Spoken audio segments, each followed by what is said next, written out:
Hey, what's up, future drivers? Today, we're going back in time to talk about the 1971 Ford Mustang. Now, I know what you're thinking. Why are we talking about the forgotten stepchild of the Mustang family? But trust me, there's a lot to love about this generation, and even more to laugh at. So, without further ado, here's the 10 things everyone forgot about the 1971 Ford Mustang. Now, when Ford introduced the mid-cycle update for the Mustang in 1970, people were excited. But then, they saw the size of the new model and they were like, wait a minute, is this a Mustang or a tank? Seriously, this car is bigger than my apartment. But hey, at least you have plenty of room to stretch out in the interior, right? I mean, this thing is practically a living room on wheels. You could host a dinner party in the backseat and nobody would complain about being cramped. Now, I know what you're thinking. How does a car this big handle on the road? Well, let's just say it's not exactly nimble. It's like trying to maneuver a cruise ship through a kiddie pool. But hey, who needs handling when you have pure muscle under the hood? 9. Well. Looks like we've got some drama in the muscle car world. Lee Iacocca, the man who developed the very first Mustang, had some choice words for the 1971 model. He called it a fat pig. Ouch! That's gotta hurt.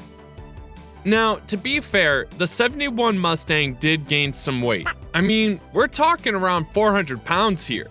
That's like adding a couple of linebackers to your car. But hey, is that really a reason to call it names? But you know what they say, the truth hurts. And apparently, the truth was that the 71 Mustang had lost some of its muscle car roots and had become a bit too luxurious for its own good. It's like the car was trying to be both a race car and a limousine at the same time. Talk about an identity crisis. 8. But that's not all. This Mustang got some seriously cool functional scoops. I mean, who doesn't love a good scoop, am I right? And let's not forget about the hidden wipers. That's right, the wipers are hiding under the front bonnet like a little surprise party. It's like the car is saying, surprise! I can still see in the brain! All in all, the 1971 Mustang got a pretty sweet design overhaul, and with all those changes, it's like the car went from an awkward teenager to confident adult. So, if you see one of these bad boys on the road, make sure to give it a little nod of approval, because, let's face it, this car is cooler than a cucumber in a snowstorm. 7. Now, we can't talk about the 1971 Ford Mustang without mentioning the interior, because, let's be real, who doesn't love a good cabin revamp? The 1971 Mustang's dashboard was given a 3-pod setup. And let me tell you, that's 3 pods more than most of us have in our lives.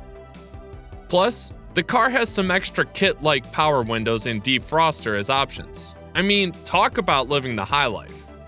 But it's not just any interior. Oh no, the performance version of the 1971 Mustang had a sports interior. That's right, this car isn't just about looks, it's got the performance to back it up. And if that's not your style, there's always the option of a decor group interior pack, because who doesn't want their car to be decorated like a fancy living room? 6. 1971 Ford Mustang Boss 351, the underrated muscle car that enthusiasts often overlook. It's got a 330 horsepower 4V Cleveland engine that produces 380 foot-pounds of torque, and a competition setup that makes it a beast on the road. With staggered rear shocks, front disc brakes, dual exhaust, and a 3.91-to-1 traction lock rear end, this baby can fly. And get this, the Boss 351 was actually faster to 60 miles an hour than the bigger 429 Cobra Jet Mustangs.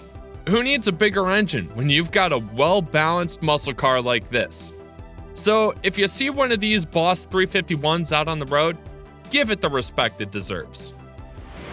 5. As you can see, the Mustang Grande was a hardtop model that came with some unique features. One of the most notable is the vinyl roof, which was available in several different colors.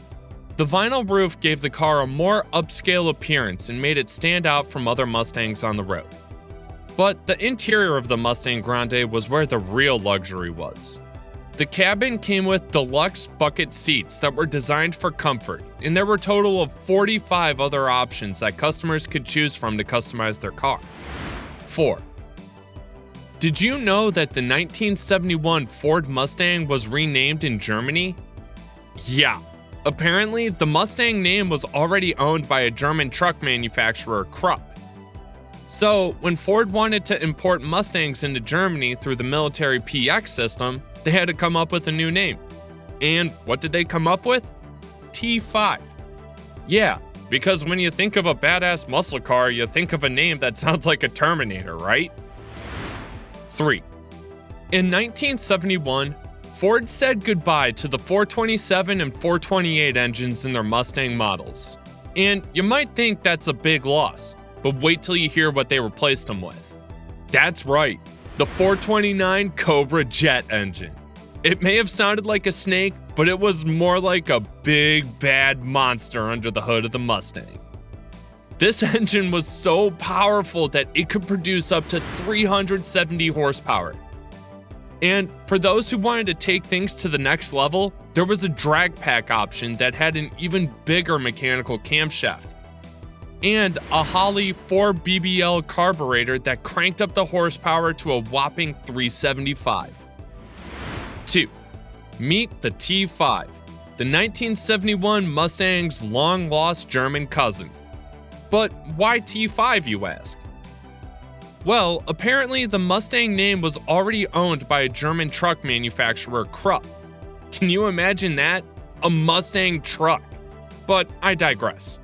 So, when Ford wanted to import Mustangs to Germany through the military PX system, they had to come up with a new name for their beloved pony car. And T5 it was. I mean, it's not the most exciting name, but hey, at least it's not Mustang truck, right? The 1971 Ford Mustang may not have been the most popular pony car in its time, but it's slowly gaining value and becoming a sought-after collector's item. Sure, you can still find standard variants of the 1971 Mustang as low as $14,000, but if you want to own something more collectible, get ready to shell out some serious cash. The Boss 351 Mustang has an average used price of $76,945, and the Mach 1 comes in at $37,479. But if you're looking for the ultimate Mustang, the 429 CJ and 429 SCJ engine models can fetch over $200,000 today. We hope you had a great time learning about the car's interesting history, unique features, and impressive performance. Don't forget to like and subscribe to our channel for more content like this. And feel free to leave a comment below with your thoughts on the Mustang or any other topic you'd like us to cover in the future. Thanks again for tuning in, and we'll see you in the next one.